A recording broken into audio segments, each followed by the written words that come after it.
is so stuck in his comfort zone, and the comfort zone is a beautiful place, but nothing ever grows there. We're so stuck where it's convenient. We're so stuck in this ritual where it feels good, and so when God tries to shake us up a little bit, the problem always happens before the miracle. The lessons always come before the blessings. How bad do you want your goal right now? I think there's a lot of people in the world today, because it's a real niche thing to talk about, I want this is my outcome, this is my goal. Like, how bad do you want it? Do you want it as bad as breathing? Do you want it as bad as anything you ever wanted in your life? And if you calibrate it at the highest enough levels, what I found, the people that are the hungriest, they find a way. You choose to stay comfortable. You choose comfort. You choose to stay comfortable. You choose to stay in a place that you know your life shouldn't be anymore. Some of us, we've been living in the same place for the last decade, for the last 15 years, for the last 5 years. And we've been keeping ourselves in a place that has done no good for our life.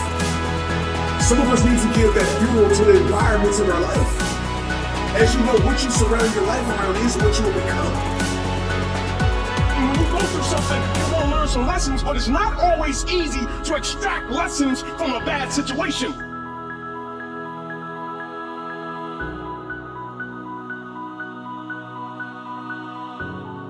To me, every day is a beginning, a new day, a new week, a new shot at life. An opportunity to come out of the gate like a man possessed and attack the day without mercy. Today, I'm taking scalps. I'm putting the pressure on. I'm the aggressor. I'm on the attack. And of course, I will get tired. I will get beat up. I'll get knocked down and drained, and I will have some bad days. But I will not stop.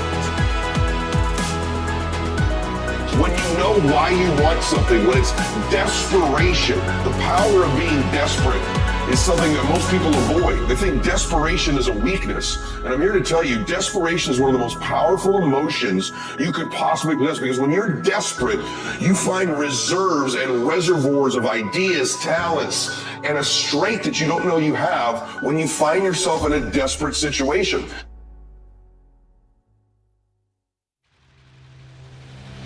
So the number one thing we need more than anything to win is hunger, which comes from a state of desperation. Yet we're constantly trying to comfort ourselves in the real world to avoid the state of being desperate. And so I love the process. I love it. I love working for what I want. I love the sacrifice. I love the dedication. I love the commitment. I love that. Everybody wants the prize. Nobody wants the process. Everybody wants to be a diamond. Nobody's willing to get cut. Everybody wants to go to heaven. Nobody wants to die. And I'm saying to you, whatever you gotta do, do it, because if you don't, life is gonna whoop you until you surrender. So if it's hard, then do it hard. These are not tears of sorrow, these are tears of joy, because the thing I understand, the only thing I need you to do is deal with it in the right way, and watch what God not only does in your life, watch what God does in everybody's life that's connected to you.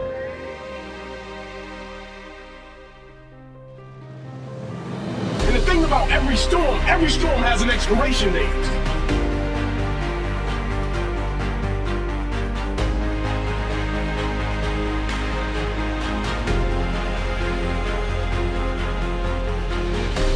So when I don't see the point, and I feel like my life is being dismantled, could it be that God's preparation comes packaged as pain?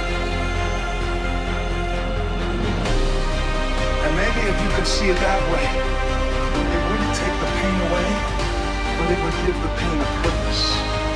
If you could see what you've been calling a failure really wasn't a failure, it was a foundation. You're 25, you can be an idiot. It's no problem. Okay, well now you're the same person at 30. It's like people aren't so thrilled about you at that point. Like, what the hell have you been doing for the last 10 years? Well, I'm just as clueless as I was when I was 22. Yeah, but you're not 22. You're an old infant, right? And that's an ugly thing, an old infant.